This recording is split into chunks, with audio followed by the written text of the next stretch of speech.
En algún lugar de una bodega clasificada que nadie debería poder visitar, existe un automóvil que no se supone que conozcas. Lo construyeron ingenieros que creyeron haber cambiado el mundo. Lo probaron una vez. Quizás dos. Detrás de puertas selladas, en pistas privadas vigiladas por seguridad armada. Y después lo destruyeron. No lo retiraron del mercado. No lo guardaron en un cajón. No lo descontinuaron en silencio. Lo destruyeron. Lo trituraron. Lo incineraron. Lo borraron del registro oficial como si jamás hubiera existido.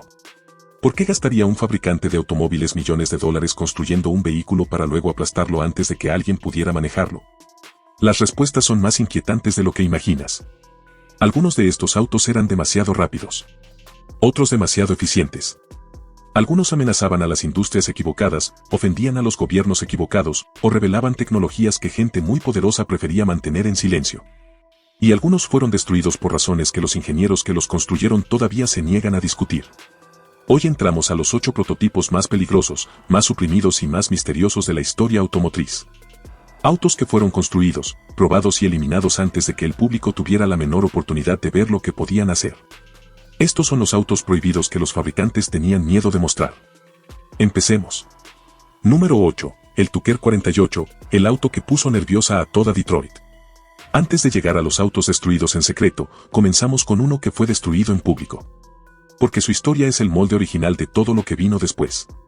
En 1947, un empresario llamado Preston Tucker anunció algo que hizo temblar a la industria automotriz estadounidense de pies a cabeza. Iba a construir el automóvil más seguro, más rápido y más avanzado tecnológicamente que cualquier consumidor americano hubiera visto jamás. Y lo haría por fuera del orden establecido en Detroit. El Tucker 48 tenía tablero acolchado 2 décadas antes de que los estándares de seguridad lo exigieran. Tenía un parabrisas diseñado para salir expulsado en un impacto, protegiendo a los pasajeros en lugar de convertirse en una guillotina de vidrio. Tenía un tercer faro delantero que giraba con el volante, iluminando las curvas antes de que el conductor las tomara. Su motor trasero generaba un nivel de estabilidad que los autos americanos de esa época simplemente no ofrecían. Era, por cualquier medida de ingeniería, una generación completa por delante de lo que Ford, GM o Chrysler producían. Y eso fue exactamente su problema. A los pocos meses de que la Tucker Corporation anunciara sus intenciones, las autoridades federales abrieron una investigación de la Comisión de Valores. Tucker fue acusado de fraude. Su fábrica, una antigua planta de bombarderos de la Segunda Guerra Mundial en las afueras de Chicago, fue allanada. La investigación se arrastró durante años. Preston Tucker y 7 de sus socios fueron finalmente absueltos de todos los cargos en 1950. Pero para entonces ya no importaba. La Tucker Corporation había sido liquidada. La fábrica había desaparecido. Los inversores habían huido. De una producción planeada de 1000 unidades, solo se terminaron 51 Tucker 48. Muchos de los ingenieros que trabajaron en su equipo vieron cómo sus innovaciones reaparecían años después en vehículos de Detroit. El tablero acolchado. El parabrisas eyectable. El faro direccional. Sin crédito. Sin compensación. Preston Tucker murió de cáncer de pulmón en 1956. Mantuvo hasta su último aliento que la persecución judicial había sido orquestada por los fabricantes establecidos y sus aliados en Washington, quienes vieron su auto no como un producto sino como una amenaza. Los historiadores todavía debaten si tenía razón. El Tucker 48 nunca fue oficialmente prohibido. Simplemente fue hecho imposible. A veces eso es peor. Número 7. El GM EV1, el auto eléctrico que aplastaron. En 1996, General Motors hizo algo extraordinario. Construyó el futuro. El EV1 fue el primer vehículo eléctrico de producción masiva ofrecido por un fabricante automotriz americano importante. Era moderno. Era aerodinámico, con un coeficiente de arrastre más bajo que cualquier auto de producción en el mundo en ese momento. Era genuinamente emocionante, de 0 a 100 km por hora en menos de 8 segundos, gracias a un motor eléctrico que entregaba torque instantáneo desde el primer centímetro. Y a la gente le encantó. GM no lo vendía. Lo arrendaba. Una decisión que, en retrospectiva, resultaría catastrófica para la supervivencia del auto. Los conductores en California y Arizona que llegaron a manejarlo se convirtieron en defensores apasionados. Algunos formaron clubes. Algunos organizaron vigilias afuera de las instalaciones de GM. Ninguno quería devolver el auto. Pero en 2003, General Motors anunció que cancelaba el programa EV1. Todos los contratos de arrendamiento serían terminados. Todos los vehículos serían recuperados. Los arrendatarios ofrecieron comprar sus autos. GM se negó. Ofrecieron donarlos a museos y universidades. GM se negó, con una única excepción, una sola carcasa desactivada, sin tren motriz, entregada al Smithsonian. Y entonces General Motors hizo algo que dejó helados incluso a sus críticos más duros. Los aplastó. Cada EV1, uno por uno, fue trasladado a una instalación en el desierto de Arizona y destruido. Compactado en cubos de metal. Irreconocible. Irrestaurable. Y crucialmente, imposible de estudiar. La explicación oficial fue responsabilidad legal. GM no podía garantizar la seguridad de vehículos para los que ya no fabricaba refacciones. Pero el momento era sospechoso. La Junta de Recursos del Aire de California, que había exigido a los fabricantes producir vehículos de cero emisiones, la misma regulación que había dado vida al EV1, acababa de ser presionada para debilitar sus requisitos. La industria petrolera había cabildado agresivamente. GM había demandado a California para bloquear el mandato. La pregunta que nadie ha respondido del todo es esta: si el EV1 era una tecnología fallida, demasiado cara, demasiado limitada, demasiado adelantada a su tiempo, ¿por qué necesitaba GM destruir cada uno de ellos? Las tecnologías fallidas no se aplastan en el desierto. Las tecnologías fallidas simplemente fracasan. El EV1 fue destruido en 2003. Tesla Motors fue fundada en 2003. Saca tus propias conclusiones. Número 6. El Chrysler Turbina, hundido por el petróleo. En 1963, Chrysler hizo algo que ningún fabricante importante había hecho antes, ni ha vuelto a hacer desde entonces. Construyó un auto de producción impulsado por un motor de turbina a reacción. No un concepto. No un auto de exhibición. Un vehículo funcional que fue prestado a familias americanas comunes y corrientes por periodos de 90 días, manejado en carreteras públicas a lo largo y ancho del país. El Chrysler Turbina podía funcionar con prácticamente cualquier líquido combustible, diésel, queroseno, tequila, perfume. Al motor no le importaba. Durante una demostración en Ciudad de México, fue abastecido con tequila y funcionó perfectamente. No tenía vibraciones. Los motores de turbina producen una entrega de potencia suave y continua, completamente distinta a un motor de pistón. Los conductores describían la experiencia como manejar sobre aire. Los arranques en frío eran instantáneos incluso en invierno. Sin transmisión convencional. Sin cambios de velocidad, sin sacudidas. 503 familias manejaron el Chrysler Turbina entre 1963 y 1966. La retroalimentación fue abrumadoramente positiva. Chrysler anunció que estaban evaluando la producción en masa. Y entonces algo ocurrió. El gobierno federal, bajo presión de la industria petrolera, comenzó a imponer regulaciones de emisiones dirigidas específicamente a los motores de turbina. Regulaciones que exigían modificaciones costosas que Chrysler no había presupuestado. Al mismo tiempo, los aranceles de importación que habían protegido los metales especiales necesarios para los componentes de turbina fueron revisados al alza. De pronto Chrysler se encontraba frente a un vehículo que costaba mucho más de lo esperado, dentro de un panorama regulatorio que parecía diseñado a propósito para hacerlo inviable. De los 55 autos turbina construidos, 46 fueron ordenados destruidos. Los 9 restantes fueron enviados a museos con sus motores de turbina parcialmente desactivados, para impedir que alguna vez volvieran a circular. Los ingenieros que lo construyeron sabían exactamente lo que había pasado. Un auto que podía funcionar con cualquier combustible, sin ninguna dependencia del petróleo, había sido conducido a su muerte por la misma industria que amenazaba desplazar. El motor de turbina nunca volvió a aparecer en ningún producto de Chrysler. Número 5. El Ford Nucleon, el auto atómico. Este nunca fue construido a escala completa. Pero la velocidad con la que desapareció del discurso público dice todo lo que necesita saber sobre lo que le ocurre a un concepto automotriz cuando se vuelve políticamente inconveniente. En 1958, Ford Motor Company presentó el Nucleon, un diseño conceptual para un automóvil impulsado por energía nuclear. La idea no era tan descabellada como suena. Los años 50 estaban en plena era atómica. La energía nuclear se proponía para todo, desde aviones hasta buques de carga, desde plantas industriales hasta electrodomésticos domésticos. El programa nuclear de Estados Unidos había producido reactores miniaturizados que los ingenieros creían que eventualmente podrían caber dentro de un vehículo grande. El diseño del Nucleon ubicaba un pequeño reactor de fisión en un compartimiento trasero, supuestamente blindado para proteger a los ocupantes. Los ingenieros de Ford proponían que los conductores acudirían a estaciones de servicio nucleares en lugar de gasolineras, donde el cartucho del reactor agotado sería reemplazado por uno fresco. Autonomía entre reemplazos de reactor, 8.000 kilómetros. Costo de combustible, prácticamente cero.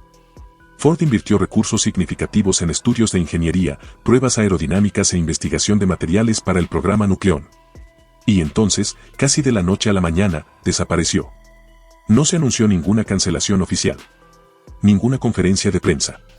Ningún comunicado del directorio de Ford. El proyecto simplemente dejó de existir en cualquier comunicación pública de la empresa. ¿Qué ocurrió? La explicación más documentada involucra la creciente incomodidad del gobierno estadounidense con la tecnología nuclear civil, tras una serie de accidentes y situaciones de alto riesgo en el programa nuclear militar. La idea de millones de americanos circulando con reactores de fisión bajo sus asientos traseros, chocando, siendo robados, inundados en tormentas, era políticamente inaceptable. Menos documentado, pero ampliamente discutido entre historiadores automotrices, es el papel del lobby petrolero al señalarle a Ford que un vehículo sin dependencia de combustible, independientemente de su fuente de energía, no sería aceptado pasivamente por la industria del petróleo. El Nucleón a escala real nunca fue construido. Los documentos de investigación del programa fueron clasificados. Ford nunca explicó públicamente por qué el modelo a escala de 3/8 descansa hoy en el Museo Henry Ford en Dearborn, Michigan.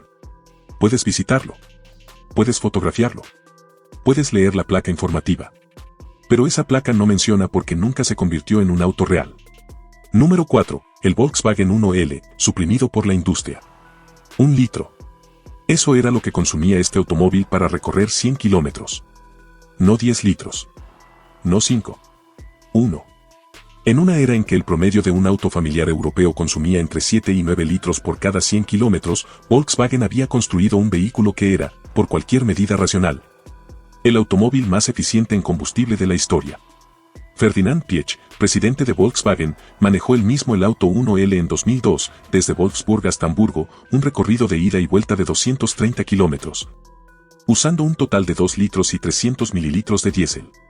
La ingeniería detrás era extraordinaria.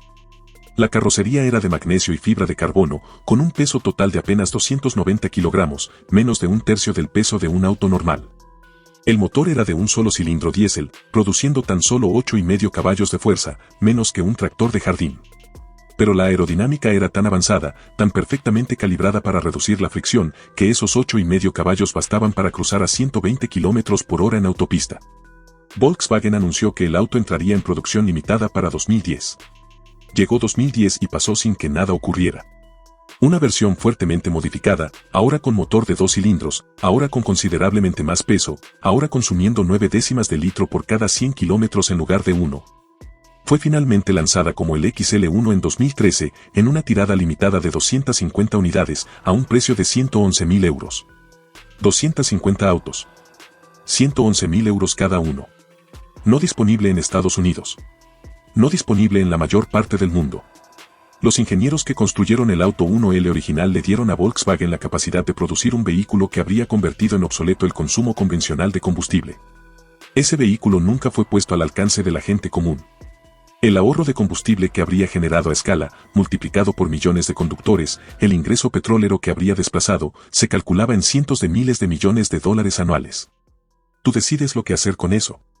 Número 3. El Dodge Tomahawk, considerado demasiado peligroso para existir. Algunos autos no son prohibidos porque amenazan a la industria. Algunos son prohibidos porque amenazan a las personas que intentan manejarlos. El Dodge Tomahawk es, por cualquier evaluación de ingeniería, el vehículo más peligroso jamás presentado al público como artículo de producción. Sus especificaciones leen como una provocación: motor V10 de 8.3 litros del Viper, 500 caballos de fuerza, velocidad máxima estimada. Y Dodge fue muy cuidadoso de decir estimada porque nadie nunca tuvo permitido comprobarlo, de 680 kilómetros por hora. Dodge vendió 9 unidades. Los vendió, pero con una condición tan significativa que efectivamente anulaba la venta por completo. El Tomahawk, especificó Dodge, no era legal para las calles. No era legal para pistas de carreras. No debía ser conducido sobre ninguna superficie por ninguna persona bajo ninguna circunstancia. Era, en palabras de un periodista automotriz de la época, una motocicleta que no puedes manejar. Los compradores que pagaron $555,000 cada uno recibieron su Tomahawk entregado sobre un pedestal de exhibición. La documentación incluía advertencias explícitas de que montarlo podría resultar en muerte inmediata. Lo que los ingenieros de Dodge habían calculado internamente, y lo que nunca fue divulgado públicamente durante la presentación del vehículo, era esto: la configuración de 4 ruedas del Tomahawk. 2 al frente y 2 atrás, cada par montado sobre un eje estrecho compartido, era teóricamente capaz de generar una oscilación a alta velocidad que ningún ser humano podría corregir. Cuanto más rápido iba el vehículo, más se amplificaba la oscilación. La física era implacable. Dodge había construido un vehículo que, si fuera llevado a las velocidades que su motor era capaz de producir, se desintegraría solo, con el piloto encima. El Tomahawk fue retirado de cualquier proceso de homologación, la certificación legal para uso en carretera o pista, sin jamás completar una prueba de velocidad formal. Nunca fue conducido a alta velocidad por ninguna persona en ningún lugar registrado. Los 9 que fueron vendidos descansan en garajes de coleccionistas y sobre pedestales de exhibición. Motores sin encender. Potencial permanente y deliberadamente sin realizarse. $500,000 de ingeniería pura, apuntando a una pared. Número 2. Los GM Firebird, los aviones que manejaban. A principios de los años 50, General Motors tenía una visión. No del auto que manejarías al trabajo, no del sedán familiar ni del compacto asequible. Tenían una visión del automóvil como aeronave. Entre 1953 y 1959, GM produjo 4 vehículos conceptuales bajo la denominación Firebird. Firebird 1, 2, 3 y 4. Cada uno fue más lejos que el anterior. Cada uno incorporó tecnología tan avanzada que, en varios casos, agencias gubernamentales intervinieron para garantizar que nunca fuera liberada al público. El Firebird 1 era impulsado por una turbina a gas, la misma tecnología que Chrysler exploraría una década después, pero la versión de GM era más extrema, más rápida, más radical. En documentos internos se registraron velocidades en pista superiores a 320 km por hora. El vehículo nunca fue permitido en carreteras públicas. Fue probado exclusivamente por empleados de GM en pistas privadas. El Firebird 2, presentado en 1956, fue más lejos todavía. Era un auto familiar completo de 4 asientos, impulsado por turbina, con carrocería de titanio y equipado con un sistema de guía completamente autónomo. El auto podía, en un entorno controlado, navegar por una carretera especialmente preparada sin intervención del conductor. En 1956, General Motors construyó un auto que se manejaba solo. Deja que eso se asiente por un momento. En 1956, General Motors tenía un prototipo funcional de un vehículo autónomo. Requería cables guía especialmente incrustados en la superficie de la carretera. No era práctico para un despliegue generalizado en aquel momento. Pero la tecnología central, la retroalimentación de sensores, la corrección automatizada de la dirección, la gestión de velocidad, era funcional. Funcionaba. Esa tecnología nunca fue desarrollada más allá. No públicamente. No por GM. El Firebird 3, en 1958, añadió controles fly-by-wire, eliminando completamente la conexión mecánica entre las acciones del conductor y la respuesta del vehículo. Tenía 7 aletas. Tenía una palanca de mando en lugar de volante. Fue probado a velocidades que GM nunca ha confirmado oficialmente, en pruebas que nunca han sido completamente desclasificadas. El Firebird 4, presentado en 1959, era un vehículo completamente automatizado diseñado para la autopista del futuro. Los autos viajarían bajo guía centralizada automatizada, sin ninguna intervención del conductor, a alta velocidad en formación cerrada. El programa terminó en 1959. La explicación oficial, costos, practicidad, la tecnología no estaba lista. Pero los ingenieros que trabajaron en el programa Firebird, varios de los cuales dieron entrevistas en los años 70 y 80, describieron una dinámica diferente. Describieron visitas a las instalaciones de prueba de GM por parte de representantes gubernamentales profundamente incómodos con ciertas capacidades que se estaban demostrando. Describieron documentos siendo revisados y retirados. Describieron un cambio en la dirección del programa que ocurrió no por razones de ingeniería, sino por razones que nunca le fueron explicadas al equipo técnico. ¿Qué eran exactamente esas capacidades permanece sin aclarar? Lo que está claro es esto: en 1959, General Motors enterró tecnología de vehículos autónomos, controles fly-by-wire y propulsión por turbina en un archivo corporativo. Y la industria automotriz americana pasó los siguientes 60 años produciendo autos de motor de pistón con volantes de dirección. Si eso fue inevitable, o si fue una elección tomada por personas cuyos intereses se servían manteniendo el automóvil exactamente como estaba, es una pregunta que los historiadores automotrices todavía están haciendo. Número 1. El Rover P6BS, asesinado por el ego de un rival. Terminamos con un auto que no fue destruido por gobiernos, ni por compañías petroleras, ni por las leyes de la física. Fue destruido por el ego de un solo hombre. Y eso, de muchas maneras, es la historia más curiosa de toda esta lista. A mediados de los años 60, el legendario ingeniero jefe de Rover, Espen King, recibió un reto del presidente de la compañía, A.B. Smith. Rover acababa de adquirir un extraordinario motor V8 de aluminio proveniente de Buick. Compacto, potente, liviano como una pluma. La instrucción de Smith para King fue simple y audaz: construyanos un auto deportivo. La respuesta de King fue característica, directo al grano. ¿Quieren un deportivo?, dijo, pues les haré un deportivo. Lo que King y su equipo produjeron, mayormente en secreto, mayormente en noches y fines de semana, usando un chasis modificado del P6. Una cremallera de dirección del Vauxhall Viva y ese glorioso V8 todo de aluminio, fue el P6BS. El nombre significaba, P6 de base, motor Buick, deportivo. Tenía 3 asientos. El motor se ubicaba detrás del conductor, ligeramente desplazado hacia la derecha para permitir que la caja de cambios corriera junto a él. Una solución de empaquetado de pura elegancia ingenieril.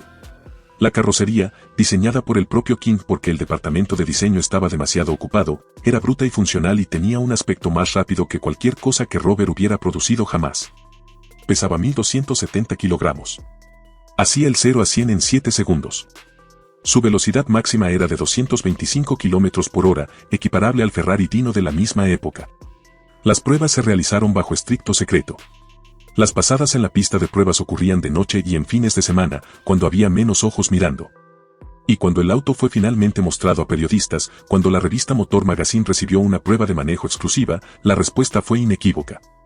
Escribieron que no podían recordar haber manejado ningún otro auto de calle con mayor agarre.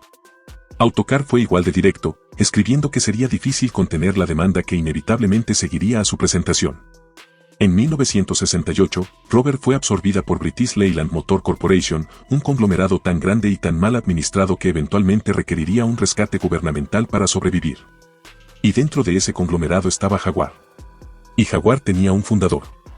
Sir William Lyons había pasado toda su carrera construyendo a Jaguar como la marca británica definitiva de autos deportivos. Era, por cualquier relato, brillante, imperioso, e incapaz de tolerar la competencia dentro de la misma familia corporativa. Cuando Lyons vio el P6BS, ahora siendo desarrollado hacia una versión lista para producción llamada P9, con una nueva y dramática carrocería del jefe de diseño de Rover, David Pache, no vio el logro de un colega. Vio una amenaza para el sucesor del E-Type. Cabildó con fuerza para que el programa fuera cancelado. Traient se unió a la oposición, preocupada de que el P9 pudiera dañar a su propio Stack, un auto que, como la historia registraría, tenía problemas bastante más serios de los que preocuparse que la competencia de Rover. El programa P9 fue cancelado alrededor de 1970. Sin anuncio. Sin conferencia de prensa. Sin ningún reconocimiento de que uno de los autos más emocionantes que Gran Bretaña había ingeniado jamás había sido estrangulado en su bahía de desarrollo por la política interna corporativa. Solo fue construido un prototipo del P6BS. Sobrevive hoy en el British Motor Museum en Gaydon. Todavía manejable. Todavía el auto del que las revistas automotrices decían que tenía un agarre que nunca habían experimentado en ningún otro vehículo de calle. Está a 40 metros del punto donde fue probado en secreto hace 60 años. El ingeniero que diseñó su carrocería continuó aplicando los mismos instintos que había volcado en el P6BS a otro proyecto. Un proyecto que sí llegó a producción. Un proyecto que se convirtió en uno de los vehículos más exitosos y queridos de la historia automotriz. Ese proyecto fue el Range Rover. Espen King le dio al mundo el Range Rover. Y en ese proceso, perdimos el auto que podría haber sido incluso mejor. A veces lo más devastador que puede contarte una historia no es lo que fue destruido. Es lo que fue reemplazado por algo menor, y lo fácil que fue aceptar ese reemplazo. 8 autos. 8 historias. Algunos terminaron en una trituradora. Algunos en una bodega clasificada. Algunos detrás de un vidrio con una placa que no te dice nada. Y uno, el último, fue asesinado no por gobiernos ni por compañías petroleras, sino por un hombre que no podía soportar la idea de la competencia. Lo que los conecta a todos es esto: cada uno de estos autos representó una dirección que el automóvil pudo haber tomado. Un futuro diferente. Un camino que no se recorrió. Algunos fueron detenidos porque eran genuinamente peligrosos. Otros porque eran genuinamente amenazantes. Y algunos porque las personas que controlaban la industria tenían más que ganar manteniendo el auto exactamente como estaba, que dejándolo convertirse en lo que podría haber sido. La historia del automóvil no es solo la historia de los autos que se construyeron. Es la historia de los autos que casi se construyeron. Los que fueron probados y temidos y desarmados en la oscuridad. Los que lo cambiaron todo para quienes vieron lo que podían hacer, y no cambiaron nada, porque esas mismas personas se aseguraron de ello. Si este video te hizo pensar en lo que más puede estar enterrado, suscríbete. Vamos a seguir excavando. Porque lo que no querían que supieras siempre es lo más importante que debes saber.